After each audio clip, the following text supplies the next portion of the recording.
വാർത്താവിശദമായി കോഴിക്കോട് വലിയങ്ങാടിയിൽ കെട്ടിടത്തിന്റെ concrete slab തകർന്നുണ്ടായ അപകടത്തിൽ മരണം 4. ലോഡിംഗ് തൊഴിലാളികളായ കിണാശ്ശേരി സ്വദേശി ജബ്ബാർ, അത്തോളി സ്വദേശികളായ അഷ്റഫ്, ബഷീർ, തിരുവങ്ങൂർ സ്വദേശി വിനോദ് എന്നിവരാണ് മരിച്ചത്. അപകടത്തിൽ ഗുരുതരമായി പരിക്കേറ്റ മറ്റൊരു തൊഴിലാളി ചികിത്സയിലാണ്. നേരത്തെ പാസ്പോർട്ട് ഓഫീസായി പ്രവർത്തിച്ചിരുന്ന 70 വർഷത്തോളം പഴക്കമുള്ള കെട്ടിടത്തിന്റെ സ്ലാബ് തകർന്ന് തൊഴിലാളികളുടെ തലയിലേക്ക് പതിക്കുകയായിരുന്നു. വലിയങ്ങാടിലെ ലോഡിംഗ് തൊഴിലാളികളായ 7 പേർ ലോഡ് ഇറക്കിയ ശേഷം ക്ഷീണം അകറ്റാനായി ഷട്ടറിനോട് ചേർന്ന് വിശ്രമിക്കുന്നതിനിടെയാണ് അപകടമുണ്ടായത്.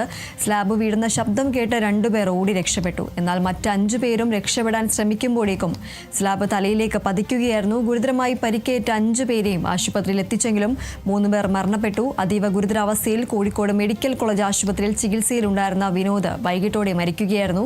മറ്റൊരു തൊഴിലാളി ഗുരുതര നിലയിൽ കോഴിക്കോട് ബീച്ച് ആശുപത്രിയിൽ ചികിത്സയിലാണ്. നിലവിൽ തൊട്ടടുത്തുള്ള ഒരു സ്ഥാപനത്തിന്റെ ഗോഡൌണായി പ്രവർത്തിക്കുകയാണ് അപകടം നടന്ന കെട്ടിടം. ഉടൻ തന്നെ നാട്ടുകാരും ഫയർഫോഴ്സും ചേർന്ന് സ്ലാബ് മുറിച്ചു മാറ്റിയാണ് അകത്ത് കുടുങ്ങിയവരെ പുറത്തെടുത്തത്.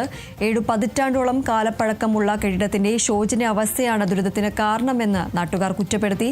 അപകടത്തിന് ഇടയാക്കിയ കാരണങ്ങൾ വിശദമായി പരിശോധിക്കുകയാണ്. സംഭവത്തിൽ വീഴ്ചകൾ പരിശോധിക്കുമെന്നും കെട്ടിടത്തിലേക്ക് ഇനി ആളുകളെ പ്രവേശിപ്പിക്കില്ലെന്നും മേയർ പറഞ്ഞു.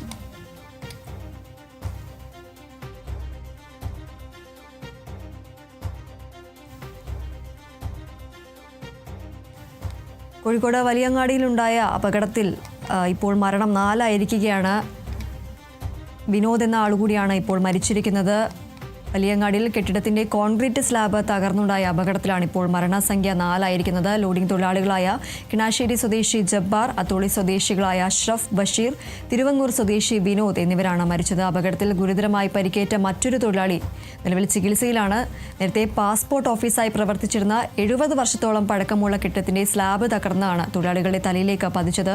വിശ്രമിക്കുന്നതിനിടയിലാണ് ഇത്തരത്തിൽ ഈ ഒരു അപകടം ഇവരുടെ അരികിലേക്ക് എത്തിയത് എന്നതാണ് ഏറെ സങ്കടകരമായ കാര്യം. 7 പേർ ലോഡ് ഇറക്കിയ ശേഷം ക്ഷീണം അകറ്റാനായി ഷട്ടറിനോട് ചേർന്ന് വിശ്രമിക്കുന്നതിനിടെയാണ് ഈ ഒരു അപകടമുണ്ടായത്. 2 പേർ ഓടി രക്ഷപ്പെടുകയുണ്ടായി. എന്നാൽ മറ്റ് 5 പേരും രക്ഷപ്പെടാൻ ശ്രമിക്കുമ്പോഴേക്കും സ്ലാബ് തലയിലേക്ക് പതിക്കുകയായിരുന്നു. ഗുരുതരമായി പരിക്കേറ്റ 5 പേരെയും ആശുപത്രിയിൽ എത്തിച്ചെങ്കിലും 3 പേർ മരിക്കുകയായിരുന്നു. അതിനുശേഷം അതീവ ഗുരുതരാവസ്ഥയിൽ കോഴിക്കോട് മെഡിക്കൽ കോളേജ് ആശുപത്രിയിൽ ചികിത്സയിലുണ്ടായിരുന്ന വിനോദ് വൈകിട്ടോടെ മരിക്കുകയായിരുന്നു. ഏതായാലും ഈ ഒരു സംഭവത്തിൽ ഈ ഒരു കെട്ടിടത്തിന്റെ കാലപ്പഴക്കമാണ് ഈ ഒരു അപകടത്തിന് കാരണമെന്നതാണ് നാട്ടുകാർ ആരോപിക്കുന്നത്. ഈ ഒരു സംഭവത്തിൽ എന്തായാലും അന്വേഷണം ആരംഭിച്ചിട്ടുണ്ട്. ഈ ഒരു സംഭവത്തിൽ വീഴ്ചകൾ പരിശോധിക്കുമെന്നും ഈ ഒരു കെട്ടിടത്തിലേക്ക് ഇനി ആളുകളെ പ്രവേശിപ്പിക്കില്ല എന്നും മേയർ അറിയിച്ചു.